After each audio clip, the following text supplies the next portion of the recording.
Hello दोस्तों, target भी शून्य में आपका वेलकम है। आई होप आप अच्छे होंगे। आज हम आपको समावेशी शिक्षा का 53 क्वेश्चन कराएंगे। ये जो है BS स्टेट के लिए मोस्ट इम्पॉर्टेंट रहेगा और बाकी अदर एग्जाम के लिए भी इम्पॉर्टेंट है। देखिए 2011 में आया हुआ है सीटेट में। देखिए पहला क्वेश्चन है, RT एक्ट 2009 के अनुसार प्राथमिक विद्यालयों में शिक्षकों को प्रति सप्ताह कुल कितने घंटे की योजना बनाकर कार्य करना है।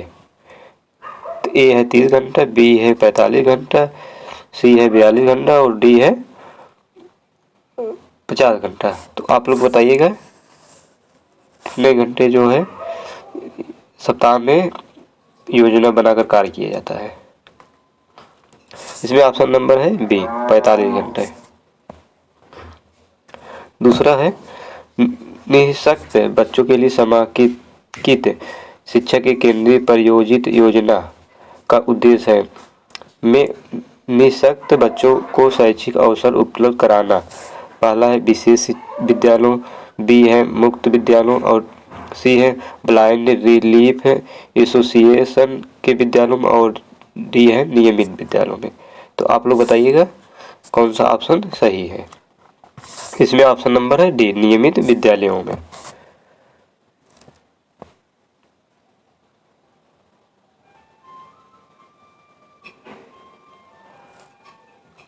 तीन नंबर है, शिक्षक का अधिकार अधिनियम 2009 के एक अध्यापक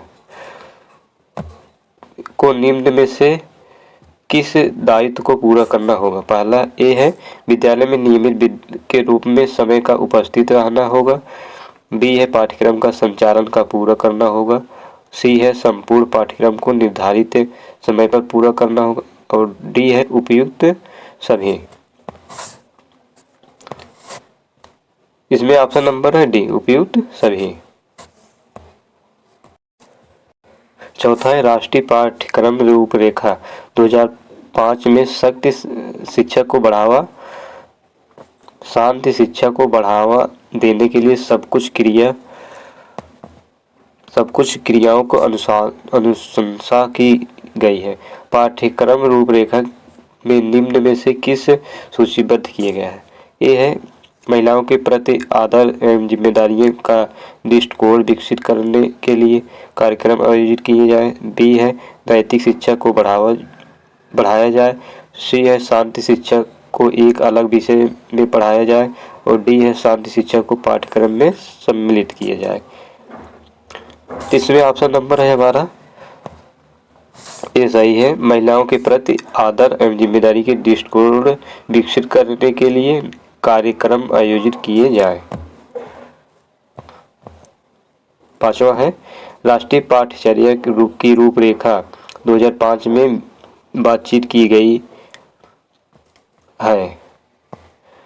तो इसमें है पहला है यानी ये ज्ञान अस्थायी है और दिए जाता से ज्ञान का विकास होता हो और उसकी संरचना की जाती है। शैक्षिक केंद्र से विषय केंद्र होने पर, सी है विद्यार्थी केंद्रित से अध्यापक केंद्रित की ओर और डी है उपयुक्त में से कोई नहीं। इसमें आप लोग बताइएगा कौन सा ऑप्शन सही है।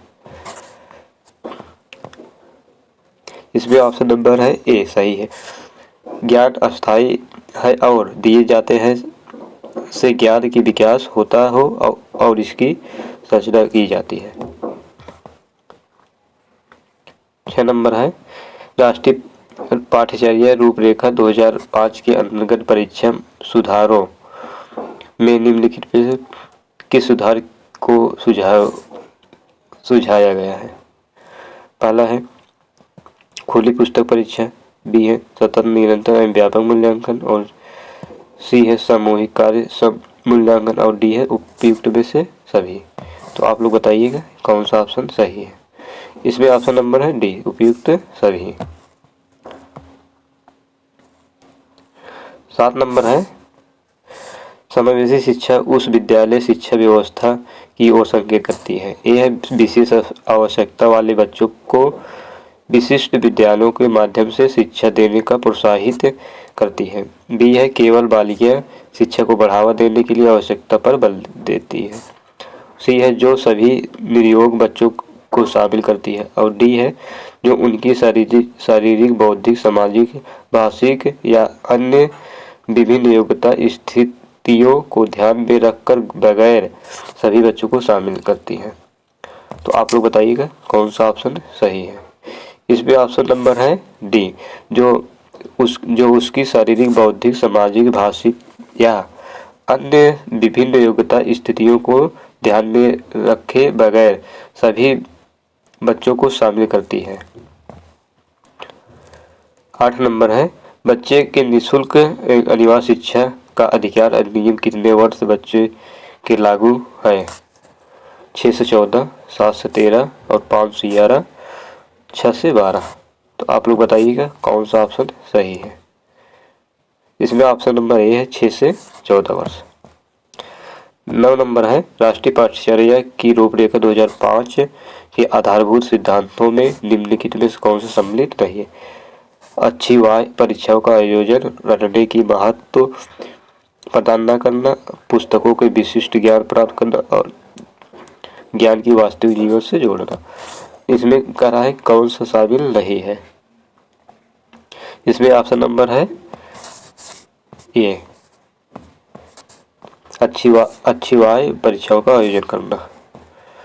10 नंबर है राष्ट्रीय पाठ्यचर्या की रूपरेखा 2005 के अनुसार गणित शिक्षण का मुख्य उद्देश्य है बच्चों के अंकगणित का ज्ञान होना, बच्चों के गणित के प्रति रुचि पैदा करना, बच्चों के तार्किक चिंतन तथा समस्या समाधान योग्यता का विकास करना, दिए बच्चों को संवेगात्मक विकास करना। तो आप लोग बताइएगा कौन सा ऑप्शन सही है। इसमें ऑप्शन नंबर सी है बच्चों के तार्किक चिंतन तथा समस्या समाधान योग्यता का विकास करना।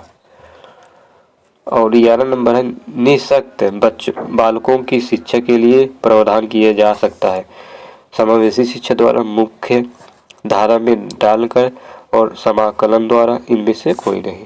तो आप लोग बताइएगा कौन सा ऑप्शन सही है।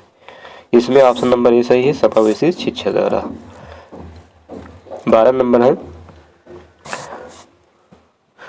विशेष शिक्षा संबंधित है मेधावी विद्यार्थी के लिए शिक्षा से कम योग्य विद्यार्थियों के लिए शैक्षिक कार्यक्रम से अध्यापकों के लिए प्रशिक्षण कार्यक्रम में। डी है पिछड़ी बुद्धि के विद्यार्थियों के लिए प्रशिक्षण कार्यक्रम से।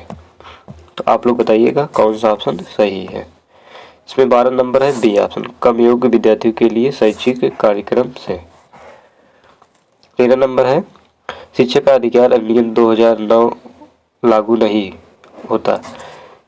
ए है निःशक्त बच्चे, बी है 6 से 14 वर्षों के और सी है 14 से 18 वर्ष के आयु में और डी है बच्चों की नियमित उपस्थिति।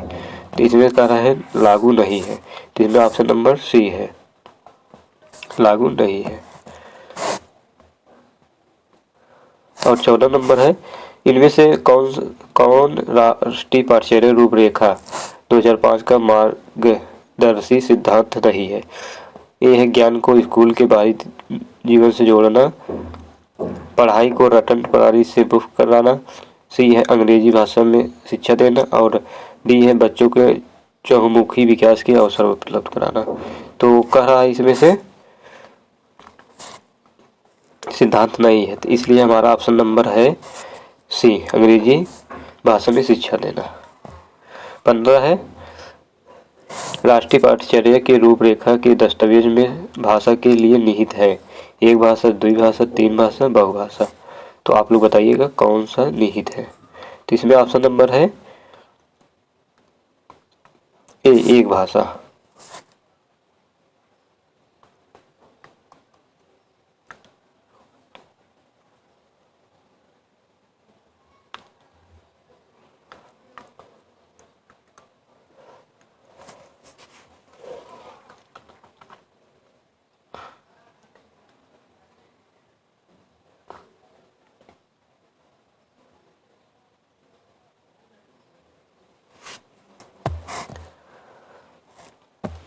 16 नंबर है समन्वित शिक्षा की सफलता निर्भर करती है।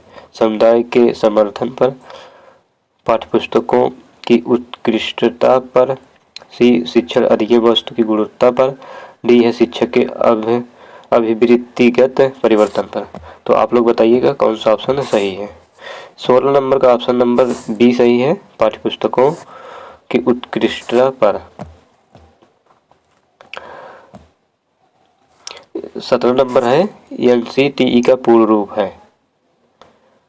इसमें 17 नंबर का है option number C, national council of teacher education.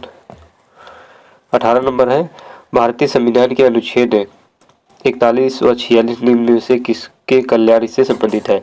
ए है आर्थिक रूप से पिछड़े व्यक्तियों से, बी है विकलांग व्यक्तियों से, सी है धार्मिक रूप से पिछड़े व्यक्तियों से, और डी है क्षेत्रीय रूप से पिछड़े व्यक्तियों में। तो आप लोग बताइएगा कौन सा ऑप्शन सही है। इसमें ऑप्शन नंबर है ए, आर्थिक रूप से पिछड़े व्यक्तियों में।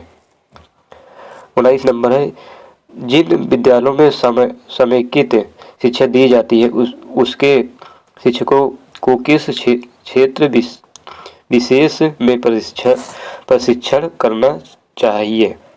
विशेष आवश्यकता वाले बच्चों की पहचान और शिक्षण, बी है व्याख्यान विधि द्वारा शिक्षण, सी है क्रियात्मक के साथ शिक्षण, और डी है उपरोक्त में से कोई नहीं। तो आप लोग बताइएगा कौन सा ऑप्शन सही है। इसमें ऑप्शन नंबर ए सही है, विशेष आवश्यकता वाले बच्चों की पहचान और शिक्षण।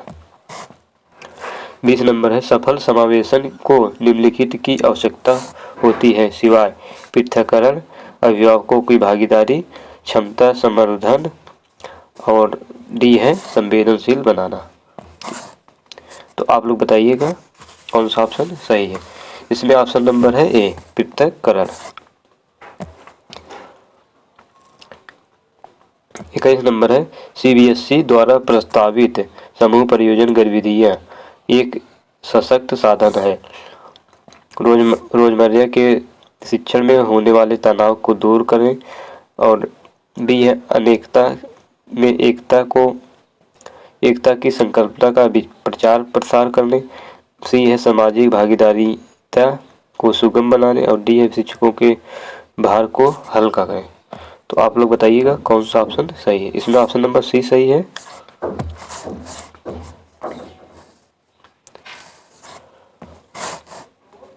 सामाजिक भागीदारिता को सुगम बनाने। 22 नंबर है समावेशी शिक्षण हाशिए पर महत्वहीन स्थिति में स्थित वर्गों को शिक्षकों को शामिल करने के लिए संबंधित है। बी है कक्षा में विविधता को उत्सव मानती है, और सी है दाखिले संबंधित कठोर प्रक्रियाओं को बढ़ावा देती है, और डी है तथ्यों पर आधारित शिक्षा से संबंधित है। तो आप लोग बताइएगा कौन सा ऑप्शन सही है। इसमें ऑप्शन नंबर बी सही है, कक्षा में विविधता का उत्सव मनाती है। 22 नंबर है 23 नंबर निःशुल्क अनिवार्य शिक्षा का अधिकार 2009 में अनिवार्य शब्द का अर्थ है केंद्र सरकार दाखिल उपस्थिति और प्रारंभिक शिक्षा की पूर्णता को सुनिश्चित करेगी, और बी है उचित सरकार दाखिले उपस्थिति और प्रारंभिक शिक्षा को पूर्णता सुनिश्चित करेगी, सी है दंडात्मक कार्य से बचने के लिए अपने बच्चों को विद्यालय भेजने के लिए अभिभावकों को पर अनिवार्य रूप से जोर डाला गया, और डी है अनिवार्य शिक्षा सतत परीक्षण के माध्यम से प्रदान की जाती है। तो आप लोग बताइएगा कौन सा ऑप्शन सही है। इसमें ऑप्शन नंबर है बी सही है, उचित सरकार दाखिल उपस्थिति और प्रारंभिक शिक्षा की पूर्णता सुनिश्चित करेगी। 24 नंबर है शिक्षा का अधिकार अधिनियम 2009 के क्रियान्वयन के बाद कक्षा अभी अप्रभावित है क्योंकि शिक्षा का अधिकार विद्यालय में शिक्षा की औसत आयु का प्रभावित नहीं करता। बी है लिंग के अनुसार समझाती है, सी है लिंग के अनुसार अधिक समझाती है, और डी है आयु के अनुसार अधिक भी समझाती है। तो आप लोग बताइएगा कौन सा ऑप्शन सही है। 24 का सी है, लिंग के अनुसार अधिक समझाती है। 25 नंबर है विद्यार्थियों को पोर्टफोलियो के लिए सामग्री का चयन करते समय का जरूरत होना चाहिए। विद्यार्थियों को समावेशन, अभिभावकों और समावेशन। सी है विद्यार्थियों को बहिष्कार और डी है शिक्षकों समावेश। तो आप लोग बताइएगा कौन सा ऑप्शन सही है। इसमें ऑप्शन नंबर ए सही, विद्यार्थियों और समावेश सन। 26 नंबर है सीबीएसई शिक्षार्थियों के लिए व्यक्तिगत गतिविधियों के स्थान पर सामूहिक गतिविधियों की प्रस्तुति करती है। ऐसा करने के पीछे विचार हो सकता है व्यक्तिगत प्रतिस्पर्धा के प्रति नकारात्मक संवेदात्मक प्रतिक्रियाओं से उबारना, जो संपूर्ण अधिगम मानवीकृत हो सकती है। बी है प्रत्येक शिक्षार्थियों के स्थान पर समूह में अवलोकन द्वारा शिक्षक के कार्य को सरल बनाने के लिए। और सी है विद्यार्थियों के पास उपलब्ध समय को प्रासंगिक बनाना, जबकि उनमें से अधिकांश के पास व्यक्तिगत गतिविधियों के लिए पर्याप्त समय नहीं होता। और डी है गतिविधियों को ढांचागत लागत को कम करना। आप लोग बताइएगा कौन सा ऑप्शन सही है। 26 का ए ऑप्शन सही है। 27 है एक समावेशी विद्यालय विद्यार्थियों को नियोग्यता के अनुसार उनकी सीखने की आवश्यकताओं को निर्धारित करता है। और बी है शिक्षार्थियों के क्षमताओं को परवाह किए बिना सभी के अध्ययन परिणामों को सुधारने के लिए प्रतिबद्ध होती है। सी है शिक्षार्थियों के मध्य अंतर करना और विशेष रूप से सक्षम बालकों के लिए कम चुनौतीपूर्ण उपलब्ध लक्ष्य निर्धारित करता है।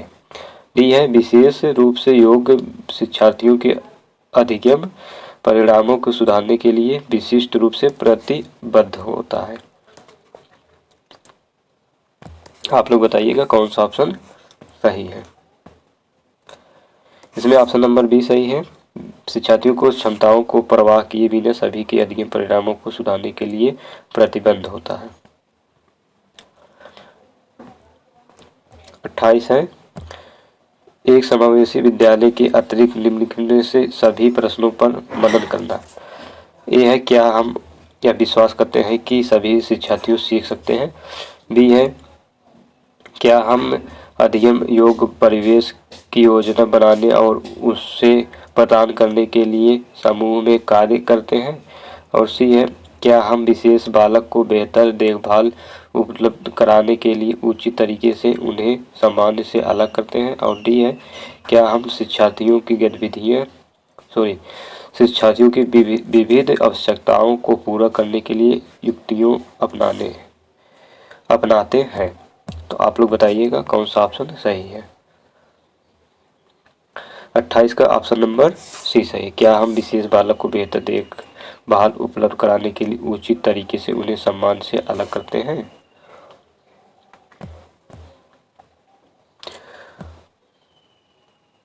उन्नीस है सीबीएसई द्वारा अपनाए गए प्रगतिशील शिक्षा के प्रतिपादन कि बच्चों को समाजीकरण जिस प्रकार से किया जाता है उसे अपेक्षा की जा सकती है कि यह किसी भी प्रकार की सामाजिक पृष्ठभूमि होते हुए भी वे वह सब स्वीकार करें जो उन्हें विद्यालय द्वारा प्रदान किया जाता है। बी है वे समय नष्ट करने वाली सामाजिक आदतों प्राकृतिक का त्याग करें तथा सीखें कि किस प्रकार अच्छी श्रेणियाँ पाई जा सकती हैं। वे सामूहिक कार्य को सक्रिय भागीदारिता का निर्वाह करें तथा सामाजिक कौशल सीखें। डी है वे बिना प्रश्न उठाए समाज के विनियमों को अनुपालन करने के लिए तैयार हो सके। तो आप लोग बताइएगा कौन सा ऑप्शन सही है। 29 का सी ऑप्शन है वे समूह कार्य के सक्रिय भागीदारी को निर्वाह करें तथा सामाजिक कौशल सीखें। 30 नंबर है विद्यालय में समावेशन मुख्य केंद्रित होता है। ये है विद्यालय में निरक्षर अभिभावकों की शैक्षिक आवश्यकताओं पर बी है विशिष्ट श्रेणी वाले बालकों के लिए सूक्ष्म प्रावधानों के निर्माण पर। सी केवल निर्योग छात्रों की आवश्यकताओं को पूरा करने पर। डी है संपूर्ण कक्षा में कीमत पर निर्योग बच्चों को आवश्यकताओं को पूरा करने पर। तो आप लोग बताइएगा इसमें से कौन सा ऑप्शन सही है। इसमें ऑप्शन नंबर है बी, विशिष्ट श्रेणी वाले बच्चों के लिए सूक्ष्म प्रावधानों के निर्माण। 31 नंबर है सभी के लिए विद्यालयों में सभी को शिक्षा निम्नलिखित में से किसके लिए प्रचार के वाक्य हो सकता है।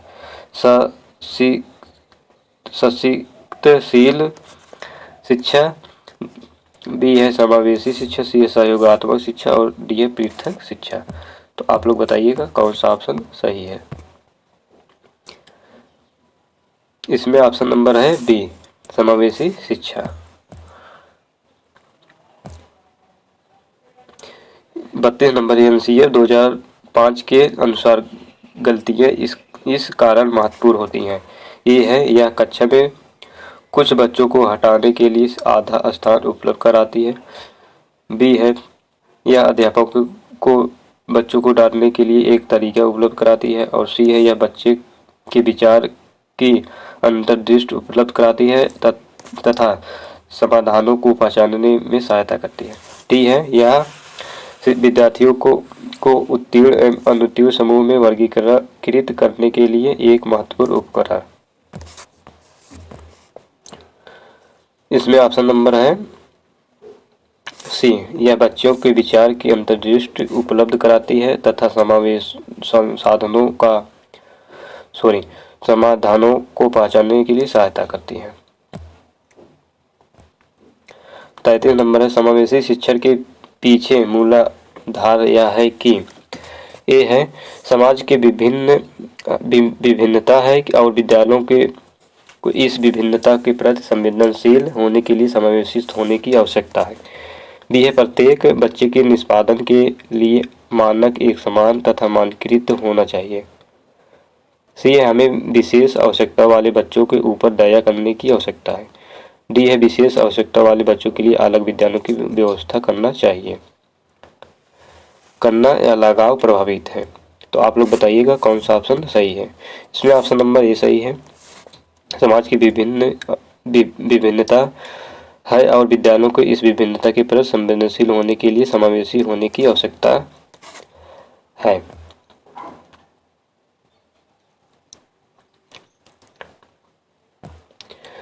चौथे नंबर है पाठ्यचर्या ऐसी हो जो पाठ्यपुस्तक के ज्ञान को पुनः प्रस्तुत करने के स्थान पर बच्चों को अपनी आवाज़ पाने, कार्य करने के लिए अपनी जिज्ञासा को पोषण करने, प्रश्न पूछने और जांच पड़ताल करने तथा अपने अनुभवों को बांटने तथा विद्यालय को ज्ञान के साथ जोड़ने में सक्षम बनाए। राष्ट्रीय पाठ्यचर्या की रूपरेखा 2005 पृष्ठ 13। इस पृष्ठभूमि में एक शिक्षक की प्राथमिकता भूमिका क्या होनी चाहिए। ये है बच्चों के अनुभवों को निरस्त पर पाठ्यपुस्तकों पर ध्यान केंद्रित करना। बी है पाठ्यपुस्तकों के अध्यायों को क्रमवार पूरा करवाना। और सी है यह सुनिश्चित करना कि शिक्षिका अच्छे प्रश्न पूछे और शिक्षार्थियों अपनी उत्तर पुस्तिका में उत्तर लिखें। डी है बच्चों को उनकी अपनी समझ और अपने ज्ञान को साझा करने के लिए पर्याप्त अवसर देना। तो आप लोग बताइएगा कौन सा ऑप्शन सही है। इसमें ऑप्शन नंबर है डी, बच्चों को उनकी अपनी समझ और अपने ज्ञान को साझा करने के पर्याप्त अवसर देना। 35 नंबर है एक समावेशी कक्षा में किसी शिक्षिका की सबसे महत्वपूर्ण भूमिका है। बच्चे के माता पिता के व्यवसाय को जानना ताकि शिक्षिका प्रत्येक बच्चे के भावी व्यवसाय को जान सकें। बी है सुनिश्चित करना है कि प्रत्येक बच्चे को अपनी संभावना को प्राप्त करने का अवसर मिले। सी है कक्षा के लिए ऐसी योजना बनाना कि प्रत्येक बच्चा समान गति से आगे बढ़े। डी है यह सुनिश्चित करना कि शिक्षिका कक्षा को मानक निर्देश दे रही है। तो आप लोग बताइएगा कौन सा ऑप्शन सही है। इसमें ऑप्शन नंबर है डी, यह सुनिश्चित करना कि शिक्षिका कक्षा को मानक निर्देश दे रही है। 36 है समेकित शिक्षा इंगित करती है सभी बच्चों के लिए एक समान शिक्षण विधि है। बी है समान बच्चों व विभिन्न रूप से योग्य बच्चों के लिए एक ही स्कूल। सी है समान बच्चों एवं भिन्न रूप से योग्य बच्चों के लिए पृथक स्कूल। डी है समान बच्चों एक विभिन्न रूप से योग्य बना बच्चों के लिए एक समान सुविधा। तो आप लोग बताइएगा कौन सा ऑप्शन सही है। 36 का है बी ऑप्शन, समान बच्चों व विभिन्न बच्चों से योग्य बच्चों के लिए एक ही स्कूल। 37 है एलसीएफ 2005 के संबंध में निम्न में से कौन सा कथन सही है। ए है यह भारत की विद्यालय शिक्षा के संबंध में एक संवैधानिक संशोधन है। बी है यह एनसीईआरटी द्वारा तैयार किया गया दस्तावेज है जो भारत की विद्यालयी शिक्षा के संबंध में संतुष्टियां प्रस्तुत करता है। सी है यह भारत के गुणात्मक शिक्षण के संबंध में यूनेस्को और भारत द्वारा हस्ताक्षरित दस्तावेज है। डी है उपरोक्त में से कोई नहीं। तो आप लोग बताइएगा कौन सा ऑप्शन सही है। इसमें ऑप्शन नंबर बी सही है। यह एनसीईआरटी द्वारा तैयार किए गए दस्तावेज और भारत की विद्यालय शिक्षा के संबंध में संतुष्टियां प्रस्तुत करता है। 38 है निम्नलिखित में से कौन सा कथन समावेशन का सबसे अच्छा वर्णन करता है। यह एक विश्वास है कि कुछ बच्चे सभी कुछ सीख ही नहीं सकते। बी है यह एक दर्शन है कि सभी बच्चों को नियमित विद्यालय प्रणाली में समान शिक्षा प्राप्त करने का अधिकार है। सी है यह एक दर्शन है कि विशेष बच्चे ईश्वर की विशेष उपहार है। डी है यह एक विश्वास है कि बच्चों को अपनी योग्यताओं के अनुसार अलग किया जाना चाहिए। तो आप लोग बताइएगा कौन सा ऑप्शन सही है। इसमें ऑप्शन नंबर बी सही है। यह एक दर्शन है कि सभी बच्चों को नियमित विद्यालय प्रणाली में समान शिक्षा प्राप्त करने का अधिकार है।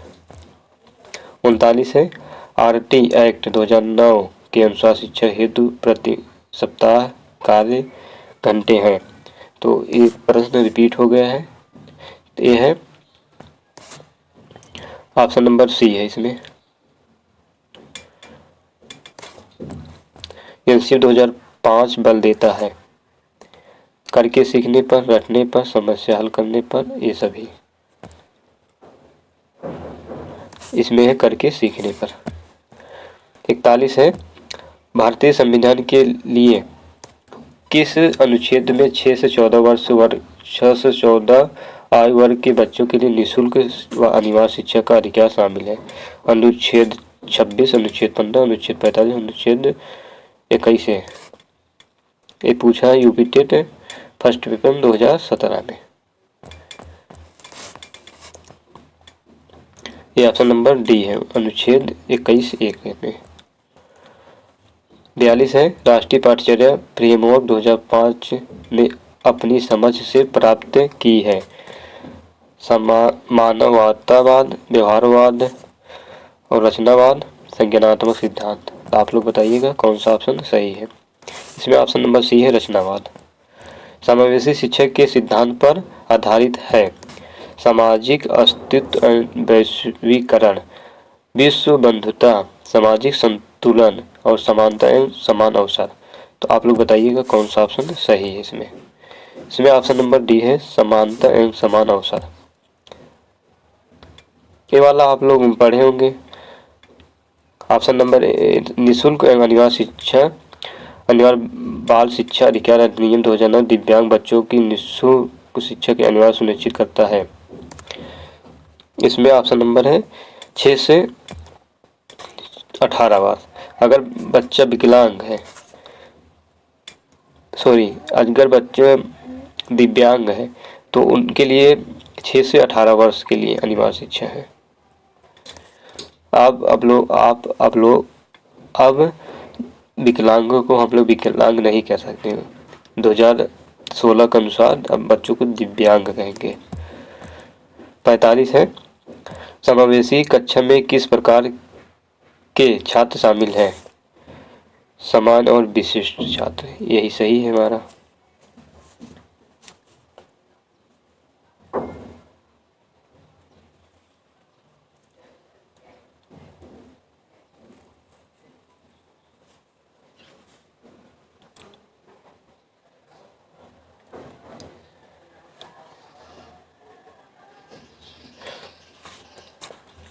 ये आप लोग देख लेना, ये कन्फर्म नहीं है। सामान्य और विशिष्ट छात्र होंगे, केवल विशिष्ट होंगे, ये आप लोग देख लेना कहीं। एक है सबसेशन में है क्वेश्चन 45।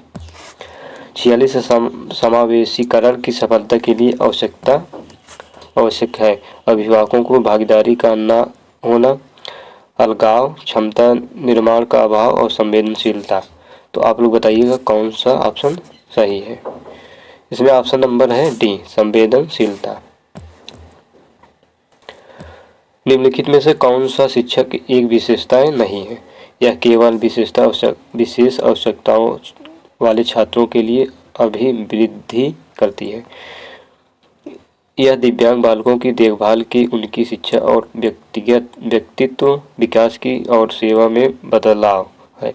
समावेशी शिक्षा एक सतत प्रक्रिया है, यह कोई उपार्जित अवस्था व उत्पाद नहीं है। डी है, यह सभी विद्यार्थियों की क्षमताओं को अधिकतम स्तर पर बढ़ाना चाहिए। तो आप लोग बताइएगा कौन सा ऑप्शन सही है। इसमें ऑप्शन नंबर है ए सही है। इसमें बोला है नहीं, हमारा ऑप्शन नंबर ए ही है, नहीं। 48 है, निम्नलिखित में से कौन सा समावेशी शब्द का सर्वाधिक उपयुक्त रूप से परिभाषित करता है? विशेष आवश्यकता वाले बालकों को विशिष्ट विद्यालयों में शिक्षा देना, विशेष आवश्यकता वाले बालकों को विद्यालयों में विशिष्ट कक्षा में शिक्षा देना। और सी है, विशेष आवश्यकता वाले बालकों को सामान्य कक्षा में अधिकतम समय शिक्षा देना। और डी है, विशेष आवश्यकता वाले बच्चों को सामान्य कक्षा में पूरा समय शिक्षा देना। तो आप लोग बताइएगा कौन सा ऑप्शन सही है। इसमें ऑप्शन नंबर है डी, विशेष आवश्यकता वाले बालकों को सामान्य कक्षा में पूरे समय शिक्षा देना। 49 है, निम्नलिखित संरचनाओं में से शिक्षा का अधिकार अधिनियम 2009 किसकी वकालत करता है? एकीकृत शिक्षा, समावेशी शिक्षा, पृथक्करण शिक्षा, मुख्यधारा शिक्षा। तो आप लोग बताइएगा किसका वकालत करता है। इसमें ऑप्शन नंबर बी है, समावेशी शिक्षा। 50 है, यह विचारधारा है कि सभी बालकों को एक नियमित विद्यालय व्यवस्था में समान शिक्षा प्रदान करने का अधिकार है, समावेशी शिक्षा। ऑप्शन नंबर हमारा पहले सही है। 51 है, 51 है, सहयोगात्मक अधिगम एवं हम उम्र साथियों के द्वारा शिक्षण एक समावेशी कक्षा के किस प्रकार का उपयोग करना चाहिए? सक्रिय रूप से आगे बढ़ाना चाहिए, सक्रिय रूप से हतोत्साहित करना चाहिए, कभी कभी प्रयोग करना चाहिए, प्रयोग नहीं करना चाहिए। तो आप लोग बताइएगा कौन सा ऑप्शन सही है। इसमें ऑप्शन नंबर है ए, सक्रिय रूप से आगे बढ़ाना चाहिए। 52 है, निम्नलिखित में से कौन सा समावेशी कक्षा में सबसे अधिक महत्वपूर्ण है? एक रूप निर्देश, मानवीकृत परीक्षण और प्रतियोगिता अधिगम को बढ़ावा, विशिष्ट शिक्षा योजना। तो आप लोग बताइएगा कौन सा ऑप्शन सही है। इसमें ऑप्शन नंबर डी सही, विशिष्ट शिक्षा योजना। 53 है, एक समावेशी कक्षा में एक शिक्षक की विशिष्ट शैक्षिक योजनाओं को तैयार नहीं करना चाहिए, कभी कभी तैयार करना चाहिए, सक्रिय रूप से तैयार करना चाहिए, तैयार करने के लिए हतोत्साहित होना चाहिए। तो आप लोग बताइएगा कौन सा ऑप्शन सही है। इसमें ऑप्शन नंबर है सी, सक्रिय रूप से तैयार करना चाहिए। 54 है, शिक्षा का अधिकार अधिनियम 2009 में उल्लेख की गई समावेशी शिक्षा का अवधारणा निम्नलिखित में से किस पर आधारित है? व्यवहारादि सिद्धांत, अशक्त बच्चों के प्रति सहानुभूति के अभिवृत्ति। और सी है, अधिकार आधारित मानवतावादी परिप्रेक्ष्य। और डी, मुख्य व्यावसायिक शिक्षा उपलब्ध करा करके अशक्त बच्चों को मुख्य धारा में शामिल करना चाहिए। तो आप लोग बताइएगा कौन सा ऑप्शन सही है। इसमें ऑप्शन नंबर है डी, मुख्यतः व्यावसायिक शिक्षा उपलब्ध करा करके अशक्त बच्चों को मुख्य धारा में शामिल करना। 55 एक समावेशी कक्षा में शिक्षक को क्या करना चाहिए? यह विश्वास करना चाहिए कि प्रत्येक बच्चे में अपनी योग्यताओं एवं शक्ति के अनुसार सीखने की क्षमता है। बी है अशक्त अधिगमकर्ताओं के प्रति दया एवं सहानुभूति का प्रभाव प्रदर्शित करना चाहिए।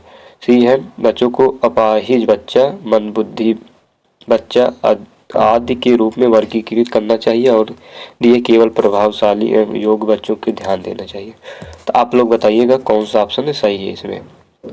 इसमें ऑप्शन नंबर से ए सही है। यह विश्वास करना चाहिए कि प्रत्येक बच्चे में अपनी योग्यता और शक्ति के अनुसार सीखने की क्षमता है।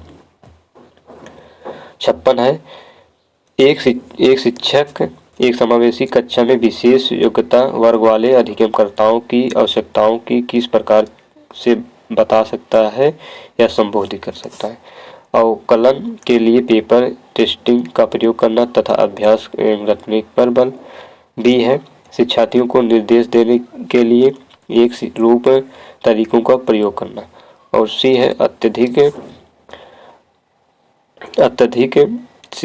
लिखित कार्य देना तथा उत्तरों के अन्य प्रतिभाशाली विद्यार्थियों को नकल करने के दबाव डालना। और डी है प्रत्येक विद्यार्थियों के अध्ययन के सशक्त पक्षों एवं कमजोरियों के विश्लेषण के आधार पर विशिष्ट अध्ययन उद्देश्यों को विकसित करना। तो आप लोग बताइएगा कौन सा ऑप्शन सही है। इसमें ऑप्शन नंबर है डी सही है। प्रत्येक शिक्षार्थियों के अध्ययन को सशक्त पक्षों एवं कमजोरियों को विश्लेषण के आधार पर विशिष्ट अध्ययन उद्देश्यों को विकसित करना।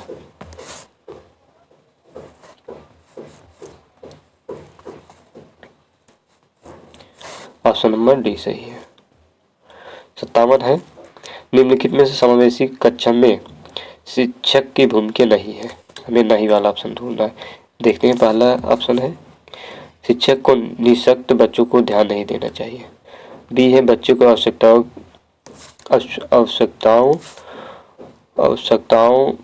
आवश्यकता के अनुरूप बच्चे में पर्याप्त व्यवस्था करनी चाहिए। और सी है शिक्षक को सीखने के अक्षम को अतिरिक्त समय देना चाहिए। और डी है शिक्षक को बच्चों को प्रोत्साहित करना चाहिए। तो आप लोग बताइएगा कौन सा ऑप्शन सही है। इसमें ऑप्शन नंबर है ए सही है। हमें निगेटिव पूछा था तो इसलिए हमारा निगेटिव यही है। निगेटिव बाय निगेटिव होगा। 58 है संविधान के किस संशोधन से शिक्षक एक मौलिक अधिकार बन गए?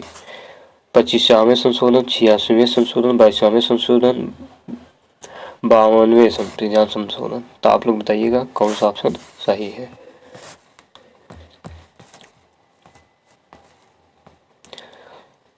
इसमें ऑप्शन नंबर बी है 86वें संविधान संशोधन।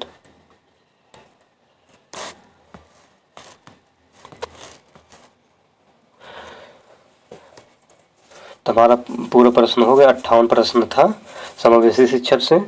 तो इसमें आप लोग ये वीडियो पूरा देख लेंगे तो आप लोग का इसमें से समावेशी शिक्षा से कहीं इससे बाहर कहीं नहीं प्रश्न पूछेगा, इसी में से फंस जाएगा। आप लोग इसको एक बार देख लेना, उसके बाद आप डबल स्पीड करके देख लेना, आपका तैयार हो जाएगा। देख लेना सेम टू सेम इसी में से आएगा।